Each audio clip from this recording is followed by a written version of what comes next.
Hey, No Nonsense Know-How here. Today, I want to show you this garden hose reel barrel here. This is made by Reel Barrels, R-E-E-L, and I've done a few different mods. It's mounted on a concrete base now that has a bearing down there as well so it can pivot, and it's got a glass top with a railroad sign under there, a couple other odds and ends. These retail for around $400 on eBay. I picked this one up used on Craigslist for a lot cheaper, but I've had it for 2 years now, and I just want to show you the features it has. Make sure to give this video a thumbs up, comment, and maybe even subscribe if you like it. I will also put a couple links in for some other hose reels I definitely recommend if you want to check those out, but Liberty Garden makes a nice quality product for a great price. I actually use a Liberty Garden reel in my basement, and I really like it a lot. Going back to this one though. Now these are made in USA, of course, with a real whiskey barrel. You got 1 inch thick, solid American white oak, and originally this came with the wooden cap, but I wanted to prolong the life of this thing, so I figured I'd get a glass top for it. I found one actually at a flea market that measured out pretty good.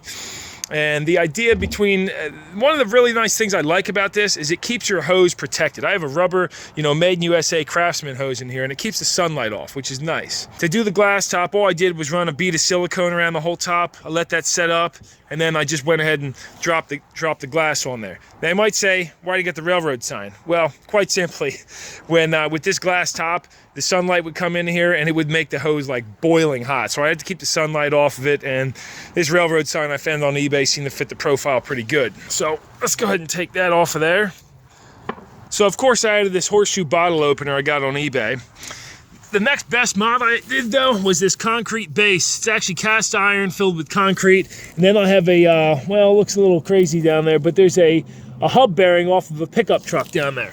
So the nice thing about it is I also have a drop pin in here. So this will be locked this way, but if I want to pull the hose out front that way, well, pulling it this way doesn't make sense. Having that nice concrete base, by the way, you can pull this hose as hard as you want. You ain't never gonna pull this barrel over, which is nice. I mean, if you want to move it, that's another story.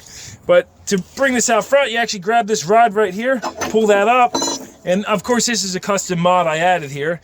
And once you pull that rod up, you can just spin this, let go of it, and it'll stop automatically right where I have it set to.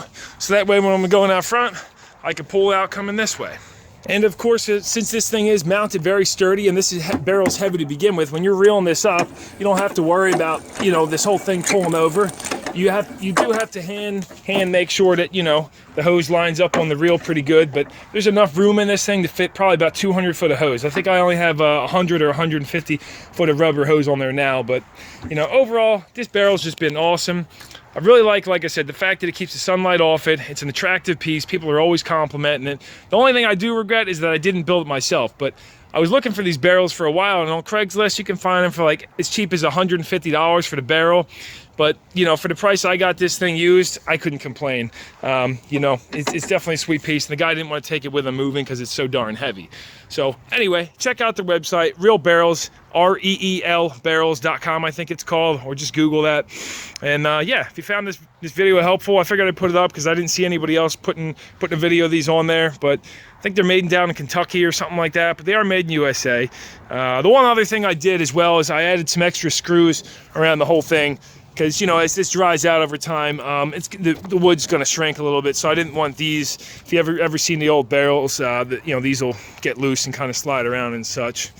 I actually added some different spacers here as well because I didn't like the craftsmanship on that too much. But otherwise, it's been a great piece. It's starting to get weathered, and yeah, make sure to give me a thumbs up if the video helps out. Definitely appreciate that. No nonsense, know how. Till next time, I'll see you later.